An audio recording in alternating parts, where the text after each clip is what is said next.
اللہ اکبر اللہ اکبر۔ بسم اللہ الرحمن الرحیم۔ اسلام کے سب سے پہلے مؤذن حضرت بلال رضی اللہ تعالیٰ عنہ کی قربانی کی لازوال داستان۔ حضرت بلال رضی اللہ تعالیٰ عنہ ایک صحابی رسول ہیں۔ آپ ایک عرصہ تک مسجد نبوی کے مؤذن رہے۔ شروع میں آپ ایک کافر شخص کے ہاں غلام تھے۔ جب آپ اسلام لائے تو آپ کو طرح طرح کی مصیبتوں کا سامنا کرنا پڑا۔ امیہ بن خلف جو مسلمانوں کا بہت بڑا دشمن تھا، وہ آپ رضی اللہ تعالیٰ عنہ کو سخت گرمی میں تپتی ہوئی دوپہر میں آپ کو سیدھا لٹا کر آپ کے سینے کے اوپر پتھر کی بڑی بڑی چٹانیں رکھ دیتا تھا۔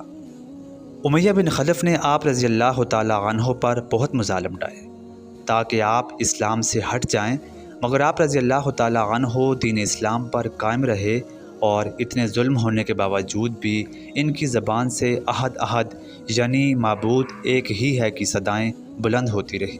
آپ کو رسیوں سے باندھ کر کوڑے لگائے جاتے اور اگلے دن تپتے صحراؤں میں لٹا کر ان زخموں کو پھر سے تازہ کیا جاتا۔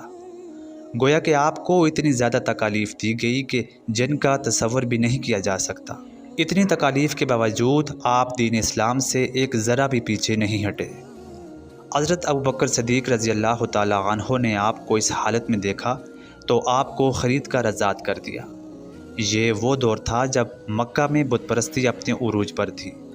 لوگ بتوں کو خدا مانتے اور ان کے آگے سجدہ کیا کرتے تھے۔ اس کے مقابلے میں اسلام کی تعلیم غیر اللہ کو چھوڑ کر صرف ایک اللہ ہی کی عبادت اور اس کے رسول کی اطاعت پر مبنی تھی۔ حضرت بلال رضی اللہ تعالیٰ عنہ کو عشق الہی اور اطاعت رسول صلی اللہ علیہ وآلہ وسلم کی وجہ سے ہر مصیبت اور پریشانی کا سامنا کرنا پڑا۔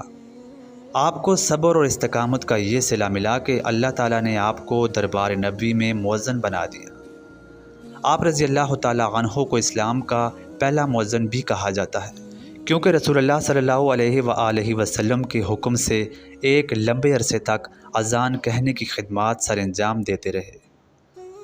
حضور علیہ السلام کے وصال کے بعد مدینہ طیبہ میں رہنا اور حضور علیہ السلام کی جگہ کو خالی دیکھنا آپ کے لیے انتہائی مشکل تھا۔ آپ نے ارادہ کیا کہ زندگی کے جتنے بھی دن باقی ہیں وہ تمام جہاد کے لیے وقف کر دوں۔ چنانچہ اسی نیت سے مدینہ منورہ سے نکل گئے اور ایک لمبے عرصے تک واپس نہیں آئے۔ ایک دفعہ حضور علیہ السلام کی خواب میں زیارت ہوئی تو آپ نے فرمایا کہ بلال کہاں چلے گئے ہو؟ ایک عرصہ سے مدینہ میں واپس نہیں آئے۔ جب آپ رضی اللہ تعالیٰ عنہ کی آنکھ کھلی تو فوراً مدینہ کی طرف واپس لوٹ آئے۔ جب آپ مدینہ میں پہنچ گئے تو حضرت حسن اور حضرت حسین رضی اللہ تعالیٰ عنہ نے اذان کی فرمائش کی۔ ان کی خواہش کو رد نہیں کر سکے اور اذان کہنا شروع کی۔ اشہد ان جب لوگوں نے